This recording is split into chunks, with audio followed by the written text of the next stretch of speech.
తండ్రి, నిన్న దినమంతట్లో మీరు చేసిన సహాయం బట్టి వందనాలు ప్రభా తండ్రి. రెండో దినమున మమ్మల్ని ప్రవేశించావు ప్రభా, ప్రవేశపెట్టావు సిపిఎస్ కోసము.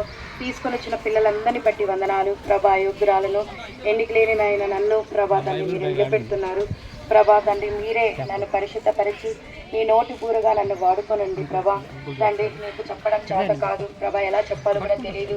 కానీ నీ యొక్క శక్తి, నీ యొక్క జ్ఞానము, తెలివి నాకు ఇచ్చి నన్ను ధైర్యపరిచి, నన్ను బలపరిచి, బలహీనరాలైన నన్ను బలపరిచి పిల్లలకి ఎలా చెప్పాలో అర్థమవుటకు ప్రభా తండ్రి, వాళ్ళ హృదయ అంతరంగంలో నీ యొక్క సత్యమైన వాక్యము, జీవపు వాక్యము వాళ్ళ హృదయంలో చొచ్చుకొని పోవటకు, వాళ్ళ హృదయంలో ఎంతైనా కార్యము చేయటకు మీరు సహాయం చేస్తురమ్మని, నాకు కూడా నీ యొక్క కృపను దయచేయమని యేసుక్రీస్తు నామముపేట ప్రార్థించి వేడుకుంటున్నాను తండ్రి.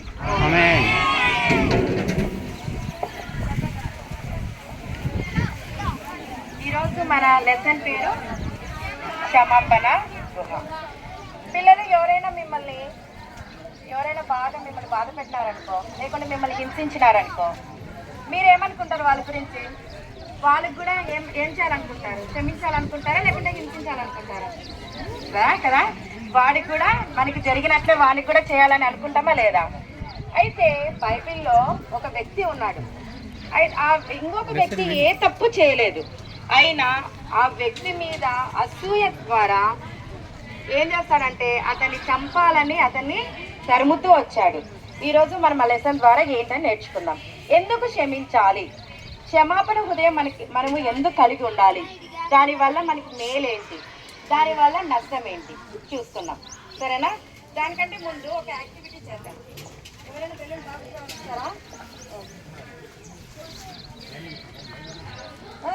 బాగా గట్టి ఊపాలి. ఇప్పుడు నేనున్నా, వీడంటే నాకు అస్సలకి ఇప్పుడే కాదు, వీడంటే నాకు అసలు నచ్చదు, వీడంటే నాకు చాలా కోపం, దీనికి బుద్ధి ఉంటే అట్లా ఇట్లా తింటాను. అప్పుడు వాళ్ళ హృదయంలో ఏమొస్తుంది?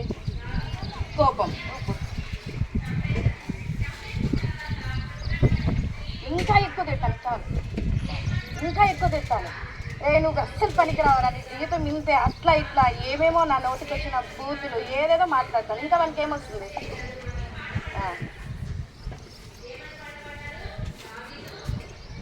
దీని ముందు నేను ఎవరినైనా పొగుడుతూ ఉంటా, రే వాడిని చూసి నేర్చుకోరా, వాడిని చూసి నేర్చుకో, నువ్వు ఎప్పుడు బాగుపడలేవు, వాడు చూడు ఎంత మంచి మార్క్స్ తెచ్చుకున్నాడు అని వాని మీద దీని దగ్గర వాళ్ళ ఫ్రెండ్స్ని పొగుడుతున్నారు అనుకో, వాళ్ళ ఫ్రెండ్స్ ముందు అంతా అవమానపరుస్తున్నారు. వీనికి ఏమొస్తుంది? ఇలాగా నేను చేస్తూ ఉంటే వీనికి లాస్ట్కి ఏమైపోతుంది? బస్ట్ అయిపోతాం కదా. మనకు కూడా మన హృదయంలో ఉన్న కోపం, ద్వేషం, ఫస్ట్ ఏమొస్తుంది? అసూయ వస్తుంది. ఎవరికైనా మంచి మార్క్స్ వస్తే ఫస్ట్ ఏమొస్తుంది? అసూయ పడతామా లేదా? ఎవరైనా మంచి డ్రెస్ వేసుకుంటే మనకేమొస్తుంది? అసూయ పడతాం కదా. అబ్బా వాడికి అలాంటి డ్రెస్ ఉంది, నేను కూడా వాడికన్నా మంచి డ్రెస్ కొనుక్కోవాలి అని అనుకుంటామా లేదా? అసూయ అనేది స్టార్ట్ అవుతుంది. అసూయ వలన మళ్ళీ మన మీద ఏమొస్తుంది? ద్వేషం పుడుతుంది. ద్వేషం వలన మళ్ళీ మనకి ఏమొస్తుంది? పట్టుకున్నాను. అసూయ వలన ఏమొస్తుంది? మళ్ళీ దేశం. దేశం వలన ఏమొస్తుంది? కోపం. కోపం వలన ఏమొస్తుంది? పాపం వల్ల లాస్ట్కి శాపం. అయితే ఎప్పుడైతే అసూయ ఆ వ్యక్తి మీద మనకి ద్వేషాన్ని కలగజేస్తుంది, ఆ ద్వేషం ఎక్కువే కొద్దీ కోపం వస్తుంది. ఆ కోపము మనం కంట్రోల్ చేసుకోగలుగుతామా? మన హృదయంలో మన శరీర కార్యం పనిచేస్తుంది. కోపం వల్ల ఏం చేస్తుంది? మన శరీరం ఏం చేస్తుంది? వాడిని కొట్టడము, చంపడము, అది ఆ శరీర కార్యం పనిచేయడం ద్వారా ఏమైపోతుంది? మనకు అది ఏమైపోతుంది? పాపం. ఇప్పుడు నేను చంపినాను అనుకో, పాపమా కాదా? మంచా కాదు కదా, పాపం. దానివల్ల ఏమైపోతుంది? దేవుని ఉగ్రత మనకు వస్తుంది, అది శాపంగా మనకి మారుతుంది. అయితే ఈ కోపం, ద్వేషం, అసూయ, ఈ పాపం, శాపం పోవాలంటే మనం ఏం చేయాలి? ఎలాంటి హృదయం కలగాలి? సరేనా?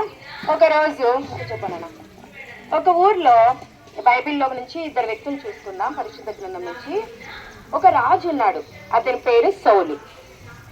అయితే ఇంకొక రాజు కూడా ఉన్నాడు, అతను కూడా రాజే, అతను కూడా దేవుని చేత అభిషేకించిన వ్యక్తే, ఏర్పరచబడిన వ్యక్తే. అయితే ఈ దావీదు రాజు ఒకరోజు ఈ ఇశ్రాయేలు ప్రజల మీదకి యుద్ధానికి ఒక గొల్యాతు అనే అతని వ్యక్తి వస్తాడనమాట, శత్రువు. అయితే ఆ శత్రువు చాలా హైట్ వెయిట్ బలాశూరుడుగా ఉంటాడు. ఇస్రాయేల్ ప్రజల సైన్యం ఎంతో మంది ఉంది, కానీ సౌలు కూడా ఇస్రాయేల్ ప్రజల సైన్యం కూడా ఆ దుష్టుడైన గొల్యాతును జయించలేకపోతారనమాట. అతని దగ్గరికి వెళ్ళి యుద్ధం చేయాలన్నా భయపడిపోతుంటారు. అయితే అట్లా భయపడే సమయంలో దావీదు అనే అతను వాళ్ళ అన్న వాళ్ళు యుద్ధంలో సైన్యంలో ఉంటుంటే వాళ్ళ నాన్న చెప్తాడు, మీ అన్న వాళ్ళు పోయి చాలా రోజులైంది, యుద్ధం సైన్యంలో ఉన్నారు, వాళ్ళ కోసం ఆహారం సిద్ధపరచుకొని తీసుకొని వెళ్ళు, వాళ్ళు తినడానికి, వాళ్ళ శక్తి బలం పొందుకోవడానికి, యుద్ధంలో గెలచడానికి అని క్యారియర్ కట్టి పంపిస్తారు. దావీదు ఆ క్యారియర్ తీసుకొని వస్తూ ఉంటే ఈ గొల్యాతు చాలా రోషముగా మాట్లాడుతున్నారు, ఎవడొస్తారో రాని నా మీదికి, మీరెవ్వరు ఉండలేరు, మిమ్మల్ని తుక్కులు చేసేస్తానని ఛాలెంజ్లు విసురుతా ఉంటాడు. అయితే దావీదుకు చాలా కోపం వస్తుంది. ఏంటి నువ్వు మా మీద సవాలు విసురుతావా? ఇంత సైన్యం ఉన్నప్పటికీ ఎవరు ఏం చేయలేరు అనుకుంటున్నాను, నేను వస్తానని తన హృదయంలో అనుకొని రాజు దగ్గరికి వెళ్తాడు. రాజా నేను సౌలు రాజు దగ్గరికి వెళ్తాడు. లెసన్స్ అయిపోయినాక క్వశ్చన్స్ ఉంటాయి, మీకు కింద బ్యాంక్స్ కూడా ఉంటాయి, మీరు చాలా వినాలి. అయితే గొల్యాతుని చంపడానికి నేను వెళ్తానన్నప్పుడు సౌలు రాజు అంటాడు, నువ్వు చాలా పొట్టివాడుగా ఉన్నావు, నీకేం సాధ్యం అవుతుంది, నువ్వెలా శత్రువు మీద విజయం పొందుతావు? అన్ని యుద్ధానికి వెళ్ళే వాళ్ళు ఏమన్నా వేసుకుంటారా, లేకుంటే మామూలుగా వెళ్తారా? అన్ని వేసుకుంటారు కదా, షీల్డ్ పెట్టుకుంటారు, ఫ్రంట్ షీల్డ్ పెట్టుకుంటారు, కాళ్ళకు వేసుకుంటారు, అన్ని పెట్టుకుంటారు కదా, సర్వాంగ కవచం వేసుకొని వెళ్తారు అనమాట. ఎందుకంటే దుష్టుడు బాణం వేసినప్పుడు కూడా అది వాళ్ళకి తగిలి చనిపోకోకుండా వాళ్ళ దేహానికి గాయం కాకోకుండా అంతా షీల్డ్ వేసుకొని ప్రొటెక్షన్ చేసుకుంటారు. మనం కూడా రాజకీయ నాయకులు ఏం చేసుకుంటారు, ప్రూఫ్ బుల్లెట్ కార్లు వేసుకొని వెళ్తారా లేదా? ఎవరైనా కాల్చినా ఏం కాకూడదు, చనిపోకూడదని వాళ్ళు ఇంకా ఎక్కువ ప్రొటెక్షన్ ఉన్న వాళ్ళు ఏం చేస్తారు, బుల్లెట్ ప్రూఫ్ జాకెట్స్ కూడా వేసుకుంటారు కదా. అలాగా ఇతను నువ్వు నీకు దగ్గర అంటే, రాజా నాకు ఇవన్నీ వద్దు, ఇవన్నీ వేసుకో అంటే, నాకు ఇవన్నీ వద్దు, నేను ఇలాగే వెళ్తాను, నేను జస్ట్ రాళ్ళు నాకు కావలసిన వడిసల ఇవి ఒక్కటి చాలు, నేను యుద్ధం చేస్తానని వెళ్తాను అనమాట. వెళ్ళప్పుడు ఆ శత్రువుని జయిస్తాడు, ఆ శత్రువు చనిపోతాడు అనమాట, విజయం పొందుతాడు. విజయం పొందినప్పుడు సౌలుకి సంతోషం అవ్వాలా లేకుంటే బాధపడాలా? సంతోషించాలి కదా. చూడు, మేము చేయని పని ఈ చిన్నవాడైన దావీదు చేశాడు. ఇతను ఎలాంటి సర్వాంగ కవచం వేసుకోకపోయినా, రక్షణ వస్త్రములు వేసుకోకపోయినా, తను ఒక రాయి ఇట్లా విసిరితే అది నుసుటి మీద పడుతుంది, వెంటనే శత్రు పడిపోతాడు. శత్రు పడిపోతానే తను ఉరికెత్తుకుంటా వెళ్ళి అతను ఒడిలోనే ఉంటుంది అనమాట, కత్తి తీసుకొని అదే కత్తితో చంపుతాడు. అయితే ఇతను సంతోషించాల్సినది పోయి రాజు ఏం చేస్తాడు తెలుసా, ఇంకా యుద్ధంలో గెలుస్తారు కదా, అప్పుడు కొంతమంది స్త్రీలు ఏమని పాడుతారంటే, సౌలుకు 1000 కొలది గాను దావీదుకు 10,000 కొలది గాను శత్రువుని చంపనని పాడుతారు. ఏం చేస్తారు, సౌలుకి 1000 కొలది గాను దావీదుకు 10,000 కొలది గాను శత్రువులను జయించినారని పాట పాడుతారు. పాట పాడినప్పుడు అక్కడ పుడుతుంది సౌలుకి ఏంటి, కోపం వస్తుంది, అసూయ పుడుతుంది, ఇంకా విషపు చూపు కలిగి. బైబిల్లో ఏమనింటుందంటే, అప్పుడు నుంచి దావీదు మీద సౌలుకి ఏం కలిగిందంట, విషపు చూపు కలిగిందంట. విషపు చూపు కలిగి ఇంకా ఎట్లైనా కానీ దావీదుని చంపాలని ప్రయత్నిస్తానే ఉంటాడు. అయితే ఒక రోజు ఇలాగ దావీదు పారిపోతాడు, చంపుతున్నాడని తెలుసుకొని అరణ్యంలోకి పారిపోతాడు. అయితే ఒకసారి సౌలుకి వర్తమానం వస్తుంది, ఏమని అంటే దావీదు ఎన్గేదు అరణ్యం దగ్గర ఉన్నాడని వర్తమానం వచ్చినప్పుడు ఈ సౌలు ఏం చేస్తానంటే, తనతో పాటు 3,000 మంది జనులను ఎంట పెట్టుకొని యుద్ధానికి వెళ్తాడు, దావీదుని చంపడానికి వెళ్తాడు. అయితే అతను ప్రయాణమై వెళ్తూ ఉండగా ఒక అరణ్య మార్గంలో శిలా పర్వతం దగ్గర ఒక గుహ ఉంటుంది, గొర్రెల దొడ్డి దగ్గర ఒక గుహ ఉంటుంది. అయితే ఆ గుహలో ఆల్రెడీ ఎవరు దాక్కొని ఉన్నారు, దావీదు అతని జనులు దాక్కుని ఉన్నారనమాట, లోపల దాక్కుని ఉన్నారు. అయితే ఈ సౌలు రాజుకు తెలియదు అక్కడ దావీదు యొక్క జనులు దాక్కుని గుహలో ఉన్నారని తెలియదు. అయితే ఈ సౌలు శంకని వర్తికి అంటే టాయిలెట్ కని ఆ గుహ లోపలికి వెళ్తాడు. వెళ్ళప్పుడు వెంటనే ఆ దావీదు పక్కనున్న జనులు చూసి, రాజా ఇదిగో నీ శత్రువు నీ చేతికి ఈరోజు యెహోవా నీకు అప్పగించాడు, నువ్వు ఇప్పుడు నీకు ఇష్టం వచ్చినట్లు చేసుకో, నీ మనసుకి ఏమనిపిస్తుందో నువ్వు చేసుకో అని చెప్తాడనమాట. పిల్లలు ఈ అసూయ పగ అనుంది కదా, పగ. ఈ పగ, ఈ విషపు చూపు అనేది మనల్ని పాపాన్ని చేయడానికి ఎన్నో దారులు తీస్తుంది. పాపం అంటే ఏంటి అంటే దేవునికి ఇష్టం లేని పని చేయడమే పాపం. ఎవరైనా మనం పొగిడితే మనకి నచ్చదు, మనం ముందర ఎవరైనా మంచి మార్క్స్ తెచ్చుకుంటే, ఎవరైనా బాగుపడితే మనకు నచ్చదు. ఇవన్నీ కుళ్ళు, మనసులో ఒకలాంటి ద్వేషము, అసూయ, ఇవన్నిటికీ పాపానికి దారి తీస్తుంది. దీని ద్వారా ఈ పాపం ఏం చేస్తుందంటే పాపం మనకు దేవునికి దూరం చేస్తుంది. ఇప్పుడు ఈ అబ్బాయి ఉన్నాడు, ఈ అబ్బాయి అంటే నాకు ఇష్టం లేదనుకో, ఆ అబ్బాయికి నేను క్లోజ్ గా మాట్లాడతామా? ఒకవేళ క్లోజ్ ఫ్రెండ్స్ ఉన్నానుకో, ఏదో ఒక విధానంలో గొడవ జరిగింది, తర్వాత వాళ్ళతో అంతకుముందు ఉన్న క్లోజ్నెస్ మనం పెంచుకుంటామా? కొంచెం డిస్టెన్స్, హాయ్ అంటే హాయ్ అంతవరకే ఉంటాం, కానీ క్లోజ్ రిలేషన్షిప్ మెయింటైన్ చేయం కదా. అలాగే మనం పాపము చేస్తుండగా దేవుడు కూడా మన దగ్గర నుంచి దూరం అయిపోతాడు. మన హృదయంలో పాపం ఉంటే యేసు ప్రభు మనల్ని ప్రేమించాడు. అయితే దేవుడు పాపినైన మనల్ని ప్రేమిస్తాడు, కానీ మనమంతా ఎవరము? పుట్టుకతోనే మనం పాపులము.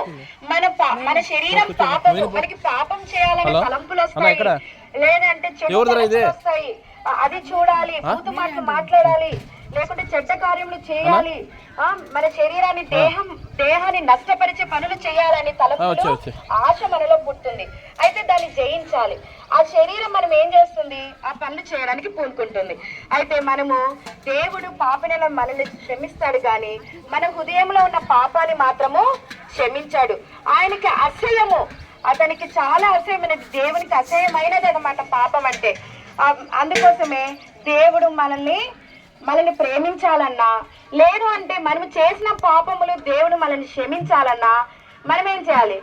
ఇతరులు ఏదైనా పాపం చేసినప్పుడు మనం కూడా ఏం చేయాలి? క్షమించాలి.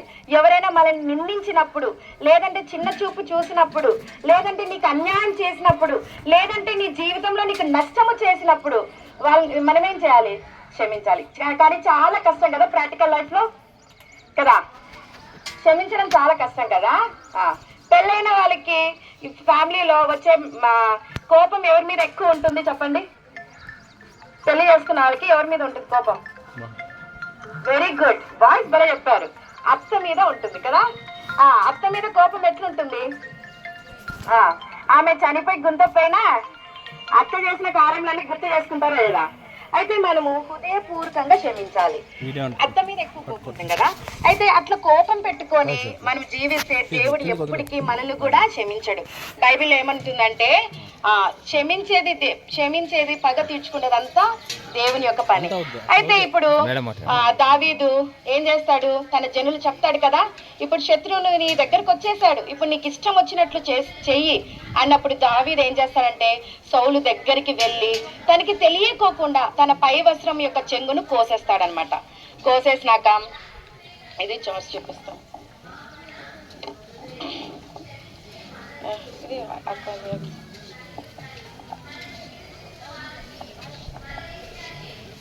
చూడండి దీంట్లో ఇక్కడ వీళ్ళ జనులు, ఇక్కడ దావీదు ఉన్నాడు, దావీదు యొక్క ఇక్కడ సౌలు ఉన్నాడు, ఇక్కడ దావీదు ఉన్నాడు, దావీదు యొక్క జనులంతా దాక్కొని ఉన్నారు, ఇక్కడ సౌలు ఉన్నాడు అనమాట.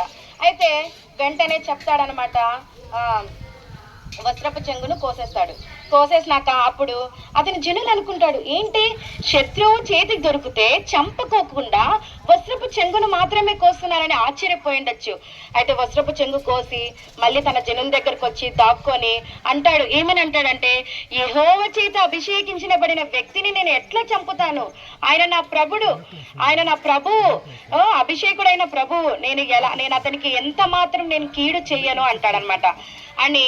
అయితే అతని జనులు అనిండొచ్చు, రాజా నీకు చేత కాకపోతే చెప్పు, నీ బదులు నువ్వు చంపబుద్ధి కాకపోతే మేము వెళ్ళి చంపుతాం అంటారు కదా. మీరు కూడా అంటారు కదా, డైలాగ్ వెళ్తారు కదా, రే నీకు చేత కాకపోతే చెప్పురా నేను పోయి చేస్తాను అంటారా లేదా? అప్పుడు జనులు కూడా అనిండొచ్చు, నీకు చేత కాకపోతే చెప్పు రాజా మేము వెళ్తామన్నప్పుడు అయితే దావీదు అడ్డుకుంటాడు, వద్దు అతనికి ఎలాంటి కీడు చేయొద్దండి అని అడ్డుకుంటాడు అనమాట. తన జనుని పోనీకోకుండా కూడా అడ్డుకుంటాడు. అయితే ఇది వస్త్రపు చెంగును కోసం మనము కూడా ఎలా అయితే దావీదు ఏమైనా హాని చేశాడా సౌలుకి? సౌలు దావీదుకి ఎట్లా హింస పెట్టాడంటే, రాజు అయినప్పటికీ, అతను శత్రువుల చేత జయం పొందినప్పటికీ తన నిద్ర లేని రాత్రులు దావీదు గడిపినాడు. అరణ్యాల మీద అరణ్యాలు, కొండ మీద కొండ ప్రయాణాలు చేస్తూ, దూర ప్రయాణాలు, ఒక ఊరు నుంచి ఒక ఊరు అలా తరుముతూనే వచ్చినాడు. ఎక్కడైతే వినపడిస్తుందో అక్కడికి వెళ్తాడు. అక్కడికి సౌలు రాజు వస్తున్నాడని దావీదుకు తెలిసిన వెంటనే మళ్ళీ దావీదు ఎక్కడేమైపోతాడు, వేరే ప్రాంతానికి పారిపోతాడు. మళ్ళీ ఇతను వెనక్కి వెళ్ళిపోతాడు. మళ్ళీ పలానా ప్రాంతంలో ఉన్నాడని తెలిస్తే మళ్ళీ సౌలు తరుముతాడు. నిద్ర లేని రాత్రులు ఎన్నో దావీదు గడిపాడు. అయితే ఆ శత్రువు చేతిలో, సౌలు అనే శత్రువు చేతిలో తనకి చనిపోతాడని తెలుసు, చంపుతాడని తెలుసు, విషపు చూపు కలిగి ఉన్నాడని తెలుసు, అసూయ కలిగి ఉన్నాడని తెలుసు. అయినప్పటికీ దావీదు ఏం చేశాడు? చంపాడా? చంపలేదు. చాలా క్షమించేస్తాడనమాట. ఎట్లా క్షమించినాడంటే యథార్థముగా పశ్చాత్తాపడతాడనమాట. యథార్థంగా క్షమిస్తాడు. తర్వాత వస్త్రపు చెంగు కోసిన తర్వాత గుహలో నుంచి దావీదు బయటకు వస్తాడు. సౌలు వెళ్ళిపోతాడు. అప్పుడు దావీదు కేక వేస్తాడు, నా సేవకుడైన సౌలు రాజా అని, నా సేవకుడైన రాజా అని కేకలు వేస్తే వెంటనే సౌలు ఏం చేస్తాడు తెలుసా? వెనక్కి తిరిగి చూస్తాడు. వెనక్కి తిరిగి చూసి దావీదు తన వస్త్రపు చెంగును కట్ చేసినది పట్టుకొని చెప్తాడు. ఏమని చెప్తాడంటే, రాజా, నువ్వెందుకు నా మీద ఇంత పగ పెట్టుకున్నావు? ఎందుకు నా మీద ఇంత కోపం పెట్టుకున్నావు? నేనేమైనా నీకు ద్రోహం చేశానా? నేనేమైనా నీకు కీడు చేశానా? చెప్పు. నీతో ఉన్న జనులు చెప్పే మాటలు నువ్వెందుకు వింటున్నావు? నేను నీకు ఎలాంటి కీడు అన్యాయం చేయలేదా? ఇదిగో ఈ రోజు నువ్వు నీ కన్నులారా చూచుచున్నావే, ఈ రోజు యెహోవా ఏం చేశాడు? నిన్ను నా చేతికి అప్పగించాడు. అయినప్పటికీ నేను నీకు ఎలాంటి హాని చేయలేదు. నా పక్కనున్న జనులు నిన్ను చంపమని ప్రేరేపించారు. అయినప్పటికీ నేను నీ మీద చేయడానికి నాకు మనసు రాలేదు. మళ్ళీ ఏమంటాడంటే, వస్త్రపు చెంగు కోసినప్పుడు దావీదు కంట మనసులో చాలా బాధ అయిందంట, మనసు నొచ్చుకొనిందంట. మనకి ఎప్పుడైనా అట్లా నొచ్చుకుంటుందా? ఇప్పుడు ఎవరైనా మనకి ఏమైనా ద్రోహం చేశారనుకో, వాడికి ఏమైనా అయిందనుకో, ఏమంటారు వెంటనే? బాగా జరిగిందిరా వాడికి, ఇట్లేనేరా కావాల్సిండేది, ఇలాగే వాడు బాగా దేవుడు భలే పనిష్మెంట్ ఇచ్చాడు అంటామా? ఖచ్చితంగా అంటాం కదా. అయ్యో అలా జరిగిందా, అయ్యో అని బాధపడతామా మనము? ఫస్ట్ అది అనుకుంటాం, తర్వాత నటిస్తాం. ఏమని? అయ్యో పాపం రానికి అలా జరుపుకోకుంటే బాగుండు, ఏం కాదులేరా అని మళ్ళీ పైకి అట్లా చెప్తాం. కానీ హృదయంలో ఉన్న కోపము, ద్వేషము అట్లే ఉండిపోతుందా లేదా? పైకి ఒకటే మంచిగా మాట్లాడతాం, కానీ లోపల మాత్రం అలాగే ఉంటుంది. అయితే దేవుడు ఏమని చెప్తున్నంటే, మనం హృదయపూర్వకముగా క్షమించాలని దేవుడు కోరుకుంటున్నాడు. మన జీవితంలో కూడా ఎవరైనా నీకు, ఇంకా నీ ఫ్రెండ్స్ కానీ, నీ బంధువులు కానీ, లేకుంటే స్కూల్లో కానీ, టీచర్స్ కానీ, ఇంకా ఎవరి మీదైనా కోపం ఏమైనా ఉందా, ద్వేషం ఉందా, అసూయ ఉందా, మీరు ఒకసారి చూసుకోండి. ఎందుకంటే అసూయ వల్ల ఏమైపోతుంది? అది అసూయ ఉంటే ఏమైపోతుంది? ద్వేషం వస్తుంది. ద్వేషం వల్ల ఏమైపోతుంది? అది అలాగే ఉండి ఉండి ఉండి ఏమైపోతుంది? కోపం వస్తుంది. ఆ కోపం ఏదో ఒక రోజు ఏమైపోతుంది? బర్స్ట్ అయిపోవడానికి, పాపం చేయడానికి పనికొస్తుంది. ఆ పాపం అనేది మనకి శాపంగా అవుతుంది. ఆ శాపం మనకి దేవునికి మనకి దూరపరుస్తుంది. అయితే ఈ పాపం చేసిన వాళ్ళు ఎక్కడికి వెళ్తారు? నరకానికి. దేవుని నమ్ముకొని మంచిగా జీవిస్తే వాళ్ళు ఎక్కడికి వెళ్తారు? పరలోకం. అయితే నరకంలో దేవుని లేని స్థలంకి మనం వెళ్తాం. ఈ పాపం పెట్టుకొని దేవుని దగ్గరికి, అసూయ పెట్టుకొని దేవుని దగ్గర. అయితే సౌలు రాజు అసూయ అనే పాపం యొక్క నియంత్రించబడడం ద్వారా అతను దావీదును చంపాలని అనుకుంటాడు. అయితే మనము అసూయ అనే పాపం మన హృదయంలో ఉంచుకోకూడదు. అర్థమవుతుందా? దానివల్ల మనకే నష్టం అన్నమాట. అప్పుడు ఈ దావీదు అప్పుడు వెంటనే వెనక్కి తిరిగి చూసి, సౌలు వెనక్కి తిరిగి చూస్తాడు కదా, దావీదు చెప్తూ ఉంటాడు కదా, ఇదిగో నీ వస్త్రపు చెంగు నేను కోసాను, నా వల్ల నీకు ఎలాంటి హాని జరగదు. ఈ రోజు నువ్వు చూసావు కదా యెహోవా నా చేతికి ఎలా అప్పగించాడో, అయినా నీకు ఎలాంటి కీడు చేయలేడని చెప్పినప్పుడు అప్పుడు సౌలు ఏమంటాడంటే, దావీదు నాయనా, ఈ పలుకులు నువ్వేనా ఇలా మాట్లాడుతుండేది? ఎవరైనా అపకారం చేస్తే ఉపకారం చేస్తారా? ఎవరికైనా శత్రువు తన చేతికి దొరికితే మేలు చేసి పంపిస్తాడా? అలాంటిది నువ్వు నా పట్ల ఏం చేశావు? నేను నీకు అపకారమే చేశాను, కానీ నువ్వు నాకేం చేశావు? ఉపకారం చేశావు, నేను నీకు కీడు కనిపెట్టినాను, కానీ నువ్వు నాకేం చేసినావు, మేలే చేశావు అని చెప్పి మళ్ళీ ఏమంటే నువ్వు చాలా నీతిమంతుడివి అని తనే జస్టిఫికేషన్ కూడా ఇస్తున్నాడు. జస్టిఫికేషన్ ఇచ్చి తర్వాత ఏమని చెప్తున్నారు తెలుసా, నాకు తెలుసు నువ్వు ఇశ్రాయేలుకు నువ్వే రాజుగా అవుతావని, నా తర్వాత నువ్వే రాజు. అతనే స్టేట్మెంట్ ఇచ్చేస్తున్నాడు, నా తర్వాత నువ్వే రాజు, ఇశ్రాయేలు రాజ్యం కూడా నీ వల్లనే స్థాపించబడుతుంది. అంత మాత్రమే కాదు, నా వంశంలో నుంచి కానీ నేను వెళ్ళిపోయిన నా జనులను అంటే నా కుటుంబకులు కానీ నువ్వు ఎప్పటికీ చంపద్దు, నా తండ్రి ఇంటి పేరు కానీ నా పేరు కానీ నువ్వెప్పుడూ తుడిచివేయద్దు అని ప్రమాణం చేపించుకుంటాడు. ఎవరితో? దావీదుతో ప్రమాణం చేపించుకుంటాడు. అయితే దావీదు క్షమించినానని అంటాడు కానీ అక్కడ అయ్యో నాకు కీడు చేయలేదు, నాకు మేలే చేశాడు, నాకు ఉపకారం చేశాడు, నువ్వే రాజు అవుతావు, నా తర్వాత నువ్వే రాజు అని పొగుడుతున్నాడు, చెప్తున్నాడు. కానీ తను హృదయపూర్వకంగా క్షమించలేదు. ఎలా అంటే ఒకవేళ హృదయపూర్వకంగా క్షమించింటే ఏమని చెప్పేవాడు? రా నానా దావీదు, ఇన్ని రోజులు నిన్ను చాలా ఇబ్బంది పెట్టాను, ఇన్ని రోజులు నిన్ను నిద్రలేని రాత్రులు చేశాను, నువ్వు రాజువై ఉండి నువ్వు రాజ్యంలో ఉండాల్సిన వాడివి, నిన్ను అడవి పాలు చేశాను, కొండల్లోనూ గుట్లలోనూ తిరిగేలాగా చేశాను, రా మనం వెళ్ళిపోదాం, నాతో పాటు రా అని పిలుచుకొని పోలేదా? కానీ సౌలు ఏం చేస్తాడంటే పిలుచుకొని పోడు, తన దారి తన రాజ్యంలోకి తను వెళ్ళిపోతాడు. దావీదు తిరిగి మళ్ళీ అరణ్యంకి వెళ్తాడు.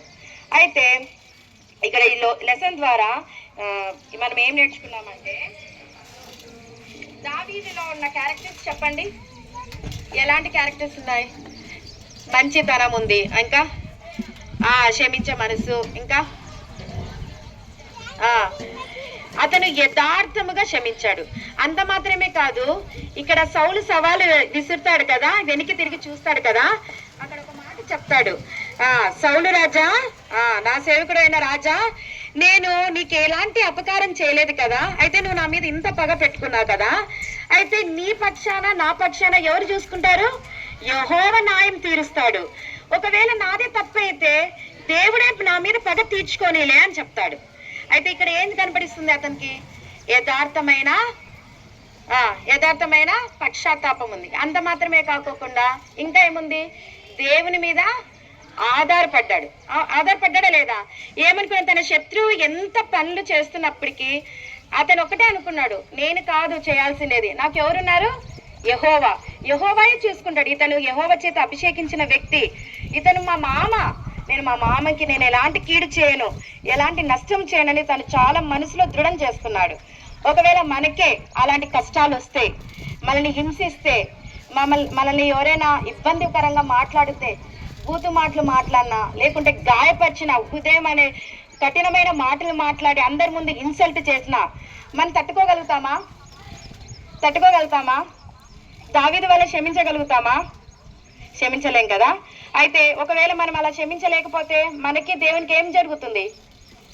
యుద్ధం కాదు, ఏం జరుగుతుంది? మనకి దేవునికి దూరం. అప్పుడు దూరం వెళ్ళే కొద్దీ దేవునికి మనకి ఫ్రెండ్షిప్ ఉంటుందా? ఒకవేళ మనం చనిపోతే దేవుని దగ్గరికి వెళ్తామా? పరలోక రాజ్యానికి? నరకానికి వెళ్తాం కదా. అయితే ఇక్కడ చూడండి, మనలో ఎప్పుడు ఉండాలి? ఇప్పుడు ఏదైనా వ్యక్తి మీద కోపం, ద్వేషం ఉందనుకోండి, ఇందాక మీకు ఒక యాక్టివిటీ చేపించిన కదా, బస్ట్ అవుతుందని, ఇది వచ్చి ఊపునానా,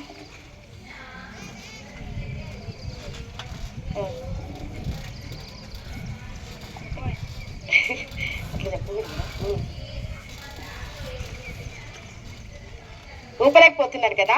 మనము యేసు ప్రభుకి హృదయం అర్పిస్తే ఎంత తిడుతున్నా, ఎంత రక్షకున మనం అంగీకరించినాక, మన పాప క్షమాపణలు క్షమించబడిన తర్వాత మనము ఎవరైనా మనకి ఎంత ద్రోహం చేసినా మనం ఏం చేస్తాం? ఈ చెవులో వదిలి ఈ చెవులో, అస్సలకి మనకి ఇంకా అది మనసుకు కూడా తెచ్చుకోం. ఇది ఎలా అయితే బెలూన్ బ్లో అవ్వలేదో, ఊపబడలేదో, అలాగా మన హృదయంలో ఏముండదు? కోపం రాదు, ద్వేషం రాదు, అసలు ఇవేం రాదు. ఇది ఊపు. ఒకవేళ మనలో కోపం, ద్వేషం, అసూయ ఇవన్నీ ఉన్నాయనుకో, ఉన్నాయనుకో, ఇలా ఉన్న మనము దేవుని దగ్గర మన హృదయాన్ని రక్షకుడిగా అంగీకరించి మన పాప క్షమాపణలు పొందుకున్న తర్వాత మన హృదయం ఏమైపోతుంది? వాక్యం చేత సరిచేయబడ్డాక అదంతా వెళ్ళిపోతుంది, అదంతా మనం తీసేసుకుంటాం. అర్థమవుతుందా? మీకు ఏ బెలూన్ లాగా ఉండాలనుకుంటున్నారు? బర్స్ట్ అయిపోవాలనుకున్నారా? లేదంటే యేసు ప్రభుని అంగీకరించి మీరు పాప క్షమాపణ పొంది, యేసయ్యా నేను పలానా వాళ్ళకి నువ్వేమి ద్రోహం చేశావో, నీకు వేరే వాళ్ళు ఏ ద్రోహం చేశారో, ఏమని బాధ పెట్టారో వాళ్ళు నేను క్షమిస్తాను అని నువ్వు దేవుని దగ్గర అడుగుతావా? అడిగి సెకండ్ బెలూన్ ఎట్లా, అది ఎంత ఊపినా కూడా వదలేరు కదా, అలాగ జీవిస్తావా? లేదంటే బస్ట్ అయిపోతావా? Decision is yours. మీరే తీర్మానం చేసుకోవాలి. బస్ట్ అయిపోతే ఏమైపోతాము? నరకానికే కదా పోయేది. ఎప్పుడైతే మనము హృదయానికి దేవునికి ఇచ్చి మన పాపములన్నీ క్షమించబడితే, ఇందాక బెలూన్ ఊది బ్లో చేసినాక గాలి వదిలాడు కదా, అలాగా మనం అన్నీ కడగబడతాయి యేసుప్రభు రక్తం ద్వారా.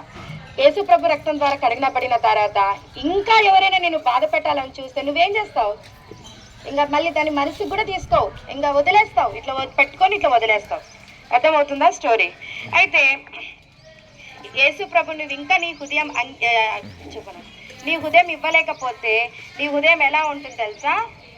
పాపము చేత నీ హృదయం ఎలా ఉంటుంది? బ్లాక్ కలర్లో ఉంటుంది. ఎప్పుడైతే యేసు ప్రభుని, యేసయ్యా నేను పాపిని, నన్ను క్షమించు, నీ రక్తంతో కడుగు, నీ రక్తం ద్వారానే నా పాపములు పవిత్రపరచబడతాయని నువ్వు అడుగుతావో, అప్పుడు యేసయ్య ఏం చేస్తాడు? నీ పాపంలన్నీ ఆయన రక్తముతో పవిత్రపరుస్తాడు, శుద్ధీకరిస్తాడు. అప్పుడు నువ్వు పరిపూర్ణుడిగా అయిపోతావు, శుద్ధుడిగా అయిపోతావు. ఆ తర్వాత నీ హృదయం ఏమైపోతుంది? వైట్గా ఉంటుంది. ఎప్పుడైతే నీ హృదయం వైట్ అయిపోయిన తర్వాత, నీ హృదయాన్ని దేవునికి ఇచ్చిన తర్వాత, అప్పుడు నువ్వు దేవుని యొక్క వాక్యముతో ఎదుగుతూ ప్రతిరోజు దేవుని యొక్క మాటలు వింటూ దేవుని సన్నిధికి వచ్చి దేవుని యొక్క వాక్యమును చదువుతూ ఉంటే అప్పుడు మీరు ఏం చేస్తారు? దేవుని యందు ఎదుగుతూ వస్తారు. చూడండి, దీనికి ఎగ్జాంపుల్ ఒక చెప్తాను. ఒక చెట్టు వేశారు, ఒక చెట్టు నాటిన తర్వాత దానికి రోజు నీళ్ళు వేసి బతుకుతుందా? లేకపోతే నెల తర్వాత నీళ్ళు వేస్తే బతుకుతుందా? రోజు నీళ్ళు వేస్తే చిన్న చిన్నగా టైం పడుతుంది కదా. ఒకటేసారి పెద్ద చెట్టు అవుతుందా? చిన్న పొలంలో పంటలు వేసే వాళ్ళకి తెలుసు కదా ఎట్లా అనేది. దాని బాగా మనము దాని చుట్టూ గడ్డి లేకోకుండా దానికి బాగా మందులు వేస్తూ, నీరు వేస్తూ, దాని చుట్టూ గుంత తోగుతూ, దాన్ని ఎంతగానో భద్రపరిస్తేనే కదా పంట కూడా చేతికి వచ్చేది. చెట్టు కూడా అంతే. మనం వారానికి ఒకసారి నీళ్ళు పోసినామనుకో అంత ఎదగపోవచ్చు, నెలకు ఒకసారి పోసినామనుకో ఇంకా అంత ఎదగపోవచ్చు. ఒకవేళ నీళ్ళు పోయడమే మానేసినామనుకో చెట్టు ఏమైపోతుంది? ఎండిపోతుంది, చచ్చిపోతుంది. అందుకోసమే మనము దేవుని యొక్క వాక్యము ద్వారా ప్రతిదినం మనం గడుపుతూ రావాలి. దేవుని సన్నిధిలో దేవునితో మనం ప్రతిరోజు గడుపుతూ ఉంటే మనం కూడా ఏమవుతాం? ఆత్మీయంగా ఎదుగుతూ వస్తాం. దేవుని యొక్క వాక్యాన్ని ఇంకా తెలుసుకుంటాం. మన లోపాలన్నీ దేవుని వాక్యం ఎత్తి చూపిస్తూ వస్తుంది. అలాగా మనం ఎదుగుతూ ఉంటాం. ఒకరోజు ఈ లోకంలో శాశ్వతంగా ఉంటామా? ఏదో ఒకరోజు ఏమైపోతాం? చనిపోతాం. ఇక్కడే ఉంటాను, నేను చచ్చిపోను, ఎన్నేళ్ళైనా ఈడ బతుకుతాననే వాళ్ళు ఎవరైనా ఉన్నారా? ఎవరు లేరు కదా. మనం ఎప్పుడు చనిపోతామో మనకే తెలీదు. అయితే చనిపోయిన తర్వాత నీ యొక్క హృదయం దేవునికి ఇస్తే నువ్వు ఎక్కడికి వెళ్తావు? పరలోక రాజ్యానికి వెళ్తావు. పరలోక రాజ్యంలో నీకంటూ దేవుడు ఒక ఇంటిని సిద్ధపరిచాడు. ఆ ఇల్లు ఎట్లుంటుంది? బంగారపుతో ఉంటుంది. ఇక్కడున్న బంగారు అయితే దొంగలు వచ్చి ఎత్తుకొని పోతారు కదా. ఆ బంగారు వల్ల చంపేసి బంగారు తీసుకొని పోతారు కదా. అయితే అక్కడ ఉన్న బంగారు శాశ్వతమైనది. అక్కడ ఎలాంటి కోపం ఉండదు, ద్వేషాలు ఉండవు. తర్వాత పరలోక రాజ్యంలో ఏముంటుంది? ఎప్పుడు ఇవన్నీ ఉంటాయి. ఎప్పుడైతే మనం మనిషిని క్షమిస్తామో, మనకి ఎప్పుడు ప్రేమ ఉంటుందో, మన హృదయంలో ఎప్పుడు ఒకరిని ప్రేమిస్తామో మన హృదయంలో ఏముంటుంది? సంతోషం ఉంటుంది. ఆ సంతోషం మనకి ఏమిస్తుంది? సమాధానం ఇస్తుంది. ఎప్పుడు మనం మంచి చేయాలనే, ఒకవేళ మనకి ఎవరైనా కీడు చేసినా మంచి చేయాలనే భావన కలిగి ఉండాలి. అలాంటి మనసు కలిగి ఉండాలి. అప్పుడు దయాళుత్వం అని ఉంటుంది. దేవుడు కూడా దీర్ఘశాంతుడు. ఎందుకు దీర్ఘశాంతుడు చెప్పండి? దేవుడు మనల్ని పరిశుద్ధులైనగా ప్రేమించినాడా? ఇంకా పాపముగా ఉండగానే ప్రేమించాడా? ఇంకా పాపిగానే ఉండగానే దేవుడు ప్రేమించాడు. యోహాను సువార్త 3:16 ఏమో చెప్తుంది? దేవుడు లోకమును ఎంతో ప్రేమించను, కాగా ఆయన తన కుమారుని పుట్టిన వాని యందు విశ్వాసముంచి వాడు నశింపక నిత్య జీవం పొందినట్లు ఆయనను అనుగ్రహించను. మనం నిత్య జీవం పొందాలంటే ఎవరు వచ్చారు మన కోసం? యేసుక్రీస్తు ప్రభువారు వచ్చారు. ఆయన వచ్చి మన కోసం ఏం చేశాడు? రక్తం కార్చాడు. మనం ఒక మనిషిని ఎన్నిసార్లు క్షమించాలి? ఒక్కసారి క్షమించాలా? 2 సార్లు క్షమించాలా? 3 సార్లు క్షమించాలా? జీవిత కాలం అంతా క్షమించాలా? జీవిత కాలం అంతా. బైబిల్లో కూడా ఒక వ్యక్తి అడుగుతాడు యేసు ప్రభుని, దేవా ఎన్నిసార్లు క్షమించాలి? 7 మార్లు క్షమిస్తే సరిపోతుందంటే అప్పుడు అంటాడు యేసు ప్రభు, 7 మార్లు మటుకే కాదు, 70 టైమ్స్. ఎన్ని టైమ్స్? 70 టైమ్స్, 70 సార్లు క్షమించమని అడుగుతాడు. ఇది క్షమాపణ అనేది చాలా డిఫికల్టే, చాలా కష్టమే. కానీ మనము దేవుడు ఏమంటే, మీరు క్షమించుడి, నేను కూడా మిమ్మల్ని క్షమిస్తాను. ఒకవేళ మనం క్షమించకపోతే దేవుడు కూడా మనకి ఏం చేస్తాడంట? మనల్ని కూడా క్షమించాడు, అదే ప్రకారంగా చేస్తాడంట. తర్వాత బైబిల్ ఎవరైనా తీయండి, ఎఫ్ఎస్సి 4:32 చదవండి. మనం ఎలా ఉండాలి? ఒకని ఎడల ఒకడు దయా కలిగి కరుణాహృదయులై క్రీస్తునందు దేవుడు మిమ్మల్ని క్షమించిన ప్రకారము మీరును ఒకరినొకరు క్షమించుడి. ఇది మన కంటత వాక్యం. ఎఫ్ఎస్సి 4:31 చదువుతారా ఎవరైనా? దాని పైన ఉంటుంది.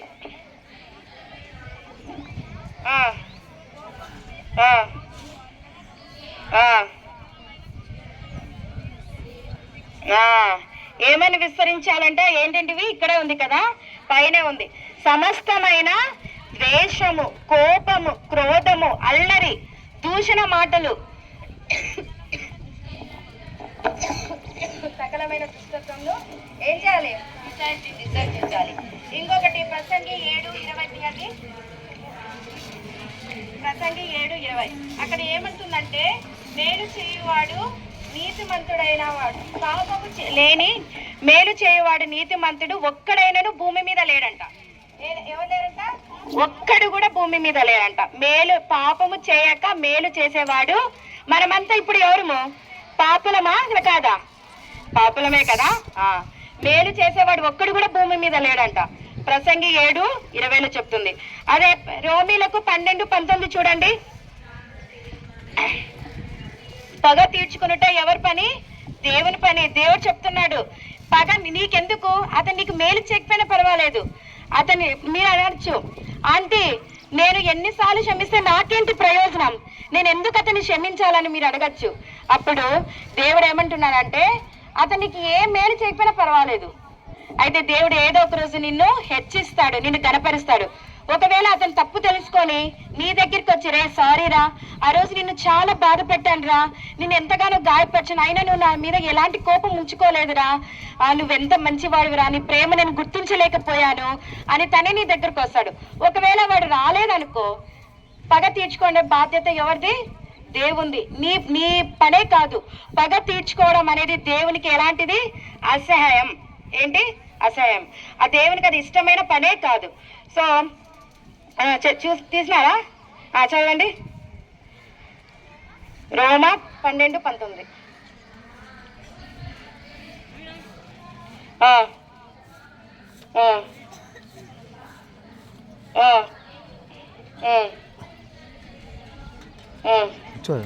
ఇక్కడ ఏమని చెప్తుంది? ప్రియులారా, మీరే పగ తీర్చుకొనక దేవుని ఉగ్రతకు చోటీయుడి. పగ తీర్చుట నా పని, నేనే ప్రతిఫలం ఇత్తునని ప్రభు చెప్పుచున్నాడు. అర్థమైందా? అదే విధంగా మత్తయి సువార్త 5:44 చూడండి. దాంట్లో ఏమంటుందంటే, మీ శత్రువులని క్షమించుడి. తర్వాత ఇంకా ఏమంటుంది? మిమ్మల్ని హింసించే వారి కొరకు ప్రార్థన చేయుడు అంటుంది. ఇది చాలా కష్టం, కానీ మనము దేవుని దగ్గరికి వెళ్ళాలంటే మనల్ని హింసించే వారి కోసము, మన శత్రువుల కోసము మనం ఏం చేయాలి? క్షమించాలి. వాళ్ళ కోసం మనం ఏం చేయాలి? ప్రార్థన చేయాలి. దేవ పలానా పాప నా మీద ఇట్లా మాట్లాడింది, తను క్షమించు, తను తెలియక మాట్లాడింది, తను తెలిసి తెలియక మాట్లాడింది, కానీ తన హృదయాన్ని మార్చు, తనతో నువ్వు స్పందించు, తన హృదయంలో కారం చెయ్యి, తను మంచిగా మారుటకు సహాయం చేయాలి. నువ్వేం చేయాలి? తన గురించి రోజు దేవుని దగ్గర విజ్ఞాపన చేయాలి. ఏనా? చదువు 5:44.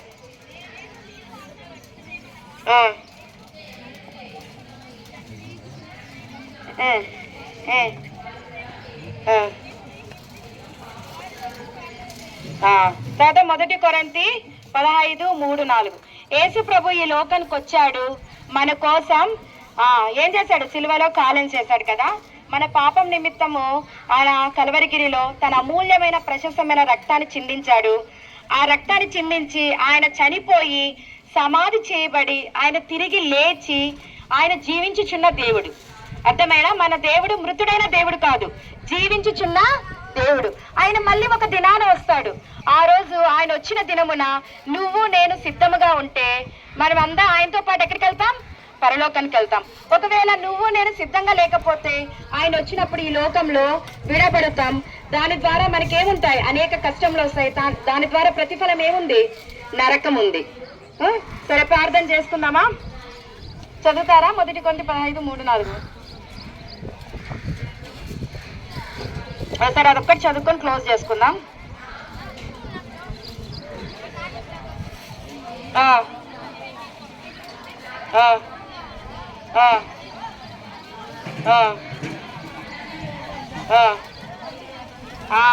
ఏమంటుంది? వినండి. షో ఫస్ట్ కూర్చోండి, వినండి. లేఖన ప్రకారం ఏమనుంది ఇక్కడ? మన పాపం నిమిత్తము క్రీస్తు మన పాప నిమిత్తము మృతి పొందెను, సమాధి చేయబడెను, లేఖనం ప్రకారంగా 3వ దినమున ఆయన తిరిగి లేచెను. సరే, ఇప్పుడు దావీదు గురించి మళ్ళీ ఇంకొకసారి మనం హైలైట్ థింగ్స్ చూసుకుందామా? దావీదుకి ఎలాంటి హృదయం కలిగి ఉంది? క్షమాపణ హృదయం కలిగి ఉంది. తర్వాత తనలో హ్యుమానిటీ ఉంది, మానవత్వం ఉంది. తర్వాత పశ్చాత్తాపం ఉంది. తర్వాత దేవుని సహాయం కొరకు కనిపెట్టాడు. తర్వాత దావీదు జీవితం ఎలా ఉంది? పరిశుద్ధంగా జీవించాడు. తర్వాత యథార్థముగా పశ్చాత్తాపడ్డాడు. తన హృదయంలో ఏమాత్రం ఒక సైడ్ పెట్టుకోలేదు, యథార్థంగా పశ్చాత్తాపడ్డాడు. తర్వాత దేవుని క్షమించమని కూడా కోరాడు. అయితే సౌలు రాజు చాలా రాజు అనే గర్వంతో ఉన్నాడు. ఆయన దేవునికి లోబడట్లేదు, దేవుని భయం లేదు, పరిశుద్ధమైన జీవితం లేదు, తను దేవుని మీద ఆధారపడలేదు. తను ఓన్లీ సూపర్ఫిషియల్ థింగ్స్ మీద ఆధారపడ్డాడు అనమాట. తనలో రిపెంటెన్స్ లేదు, పశ్చాత్తాపం అనేదే లేదు, తనలో మానవత్వం అనేదే లేదు, తనకి క్షమించే హృదయం కూడా తనకి లేదనమాట. సరేనా? ప్రేయర్ చేసుకుందాం.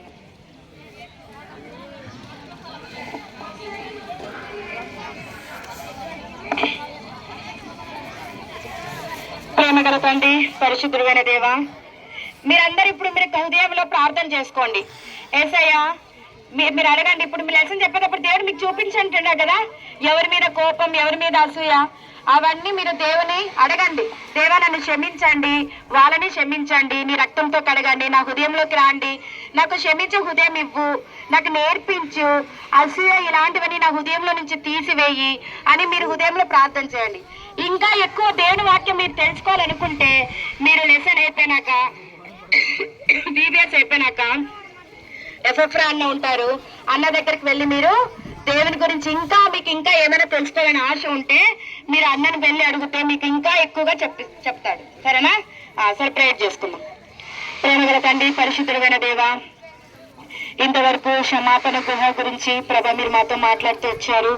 ప్రభా దావీదు, ప్రభా సౌలు, ప్రభా ఎంతగానో ప్రభా దావీదుని తరుముతున్నప్పటికీ ప్రభా తండ్రి తను ఎంతగానో క్షమాపణ హృదయం కలిగి ప్రభా తండ్రి పశ్చాత్తముతో ప్రభా తను యథార్థముగా పశ్చాత్తాప పొంది తను క్షమిస్తూ వచ్చాడు. ప్రభా తండ్రి, మేము కూడా మా జీవితంలో ప్రభా దావీదు వలె పరిశుద్ధమైన జీవితం జీవించుటకు మీ ఎదుట రైచియస్ లైఫ్ జీవించడానికి సహాయం చేయండి. రిపెంటెన్స్ లైఫ్ మాకు దయచేయండి, హ్యూమానిటీ దయచేయండి, క్షమించే హృదయం మాకు దయచేయండి. ప్రభా, ఇంకను నీకు మేము దూరము కాకోకుండా పరలోక రాజ్యములో నువ్వు ఉండే స్థలములో మేము కూడా వచ్చిలాగన మాకు సహాయం చేయండి అయ్యా. పిల్లలందరికీ సహాయం చేయండి. మీరు వాళ్ళతో మాట్లాడిన విధానం బట్టి వందనాలు ప్రభా తండ్రి. వాక్యాన్ని ప్రభా వీళ్ళ హృదయంలో పని చేయటకు ఎంతైనా సహాయం చేస్తారమ్మని, వీళ్ళ జీవిత కాలం అంతా అది మర్చిపోకుండా వాళ్ళ హృదయంలో భద్రపరుచుకునేటకు ప్రభా ఎంతైనా సహాయపడుతున్నామని, మిగిలిన సమయాన్ని దీవెనకరంగా చేయమని, వాతావరణాన్ని అనుకూలపరచమని ప్రభా ఇచ్చిన ఈ వాతావరణం బట్టి నీకు కృతజ్ఞతాస్తుతులు చెల్లించుకుంటూ యేసుక్రీస్తు నామమున ప్రార్థించి వేడుకుంటున్నాను తండ్రి. ఆమేన్.